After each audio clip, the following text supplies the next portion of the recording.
business owners, welcome to Tax Genius, go-to destination on insightful tips for navigating your financial landscape. Let's crack the code of GST cancellation together.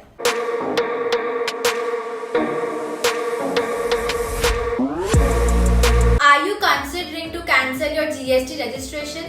I know it can be a stressful process and it is a big decision for you, but fear not. This video is your one-stop guide to know everything about GST cancellation. So grab your coffee or chai, whatever you like, hit that subscribe button and let's begin. तो GST cancellation के video को हमने दो parts में divide कर दिया है for better and easy understanding. Number 1 is your voluntary cancellation by the registered person and number 2 is cancellation by the GST officer or you can say the GST department.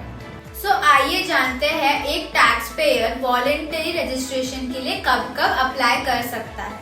Number 1, अगर business आपका discontinue हो गया हो. Number 2, business fully transfer हो गया हो, जैसे amalgamation या फिर डीमर्जर हुआ हो. तो जो न्यू कंपनी फॉर्म होती है आफ्टर अमालगमेशन या फिर डीमर्जर, उसको न्यू रजिस्ट्रेशन लेना होगा एंड पुराना जो रजिस्ट्रेशन होगा उसको कैंसिल करना होता है.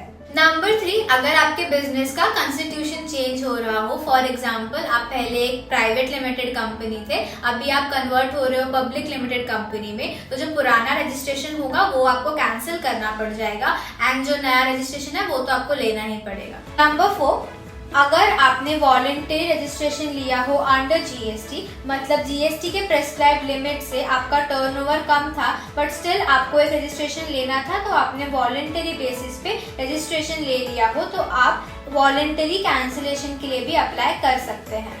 If you want to know about GST registration कब लेना चाहिए and what are the types of GST registration, तो इसका भी हमने एक वीडियो बनाया है, उसका लिंक मैं डिस्क्रिप्शन बॉक्स में डाल दूंगी, चेक जरूर करें. And now let's get back to the topic. Now let's discuss some following points जिसकी वजह से GST ऑफिसर आपका रजिस्ट्रेशन कैंसिल कर सकता है. नंबर 1, अगर आपने जो place of business GST registration लेते वक्त डिक्लेयर किया हो, अब वहां से अपना बिजनेस कंडक्ट नहीं कर रहे, किसी और जगह से कंडक्ट कर रहे हैं, तो वो आपका जीएसटी रजिस्ट्रेशन कैंसिल हो सकता है. नंबर 2, अगर आप कोई सप्लाई नहीं कर रहे, मतलब गुड्स एंड सर्विसेज का सप्लाई नहीं कर रहे, फिर भी आप टैक्स इनवॉइस रेज कर रहे हैं, तो भी आपका जीएसटी रजिस्ट्रेशन कैंसिल हो सकता है by the GST authorities. Number 3, if you are violating the anti-profiteering provisions, for example, not passing on the benefit of ITC to the customers. Number 4, a taxpayer who cannot file GSTR 1 due to GSTR 3B not being filed for more than 2 consecutive months, 1 quarter for those who opt into the QRMP scheme. And number 5, if you are availing the input tax credit and violating the provisions of the section 16 of the act or the rules. After you have applied for the cancellation, और अगर GST officer ने आपका GST registration cancel करने का process initiate कर दिया हो, तो जब तक ये प्रोसीडिंग्स पूरी कंप्लीट नहीं हो जाती आपका जीएसटी रजिस्ट्रेशन सस्पेंड हो जाता है.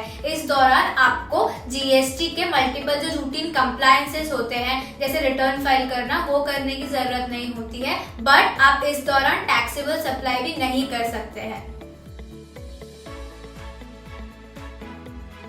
Number 1, the date of submission of the application or the date from which cancellation is sought, whichever is later. Where the officer has reasons to believe that your registration is liable to be cancelled, he may suspend your registration from the date determined by him. Thank you so much for watching this video till the end. We hope आपको हमारा ये video काफी informative, easy to understand and आसान लगा हो. हमारे channel को subscribe कर लें ताकि हम और ऐसे वीडियोस अपलोड करें एंड आपको करेक्ट इन्फॉर्मेशन मिले.